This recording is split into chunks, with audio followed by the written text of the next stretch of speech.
Hello, and welcome back to episode 5 of Financial Fast Facts with me, George Anagnostou. In this episode, we will cover the May 2025 five-year forecast that was presented at the May 21st Board of Education meeting and filed with the Ohio Department of Education and Workforce for the required May filing. As a school district, we are required to present, adopt, and file the five-year forecast of our district's general operating fund semi-annually in November and May. As a reminder, our fiscal year is July 1st through June 30th. The purpose and objectives of the five-year forecast is 1. To engage our Board of Education and community in the long-range planning and discussion of financial issues facing Strongsville City Schools. 2. To serve as a basis for determining our district's ability to sign a 412 certificate when entering in multi-year contracts to certify the funds are available to meet contractual obligations. And 3, provide a method for the Department of Education and Auditor of State to identify school districts with potential financial problems.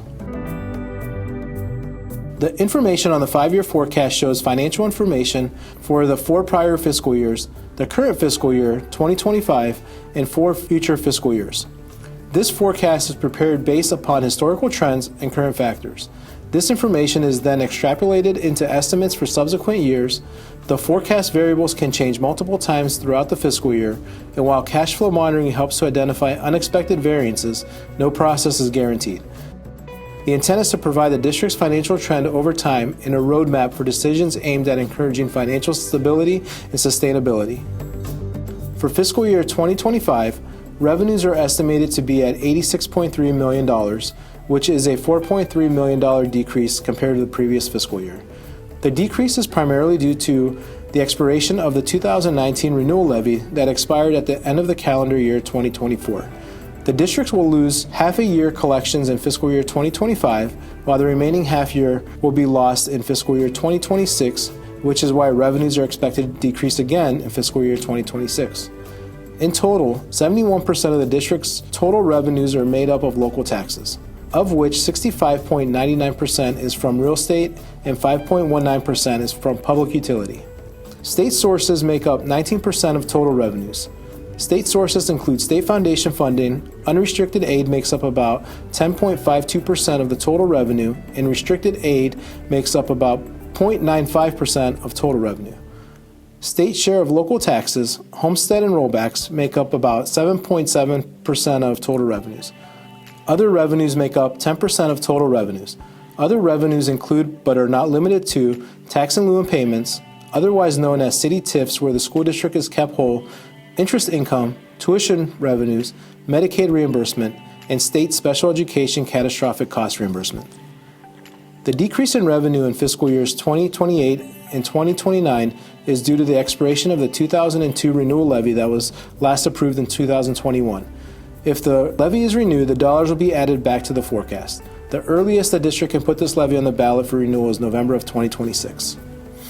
For fiscal year 2025, expenditures are estimated to be at $91 million, which is a $5.7 million or 6.67% increase compared to the previous fiscal year. The increase is due to the following factors: 51 new positions to the general fund, of which 35 positions came onto the general fund from ESSER funds, as those funds expired at the end of last fiscal year. The remaining 16 positions are due to increases in teaching and support staff, which includes 2 additional guidance counselors, 1 for the middle school and 1 for the high school. Other increases are due to increases in wages due to negotiated agreements, increases of healthcare premiums of 3%, and increases in purchase services due to the mobile unit rentals. As you can see from the previous 5 years, from fiscal year 2020 to 2024, expenses increased on average by 4% annually. The increase in fiscal year 23 was due to a one-time transfer of $25 million to move funds to a capital improvement fund. This transfer was excluded from the percentages mentioned above. In the forecasted years, expenditures are forecasted to increase on average by 3.65% annually. Personnel costs make up the largest portion of the district's operating budget of 84%, which is 58.23% salaries and 25.27% employee benefits. Purchase services make up 9% of the operating budget, while the remaining 7% is made up of supplies, capital equipment, and general fund debt obligations.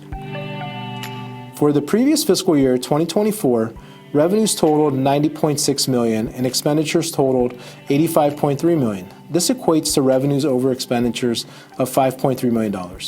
At the close of fiscal year 2024, the ending cash balance within the general operating fund was $51.3 million, while the unencumbered cash balance was $49.5 million. For the current fiscal year, 2025, revenues are estimated at $86.3 million and expenditures are estimated at $91.0 million. This equates to an estimated revenues under estimated expenditures by a negative $4.7 million, meaning that our district will be spending more money than it's bringing in and beginning to burn through its cash reserves. At the close of fiscal year 2025, the ending cash balance within the general operating fund is estimated to be about $46.6 million, while the unencumbered cash balance is estimated to be about $44.6 million, or 49% to expenses. In summary, beginning in fiscal year 2025, the district will begin deficit spending by an estimated $4.7 million. Each year, that gap will continue to increase as expenditures will continue to increase at a greater rate than revenues. If the 2002 renewal levy is not approved, the cash deficit in fiscal year 2029 is estimated to be at a negative $22.2 million. If the 2002 renewal levy is approved, the cash deficit in fiscal year 2029 is estimated to be at a negative $9.5 million. By law, the district is not allowed to end in a cash deficit. The district will need to address the funding shortfall by making reductions to expenditures and/or increases to revenues. The Ohio State Legislature is currently developing the biannual budget for the next 2-year period. House Bill 96 includes a provision that would cap school district cash carryover at 30% of their annual budget.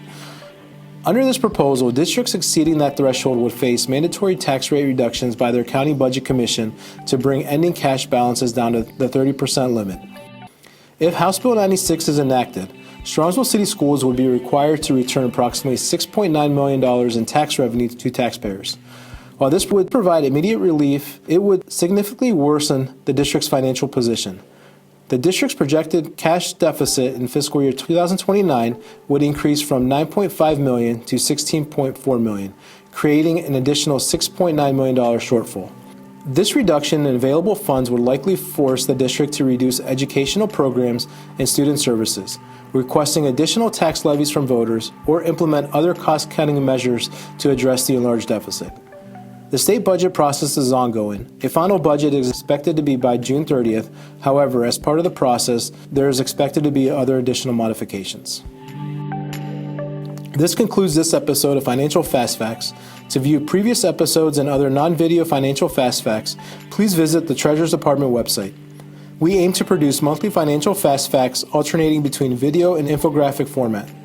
We hope this information helps you better understand our district's finances. If you have any specific questions, please contact my office at 440-572-7021. We look forward to sharing new financial fast facts in the upcoming months. Thanks for watching, have a great summer, and go Mustangs.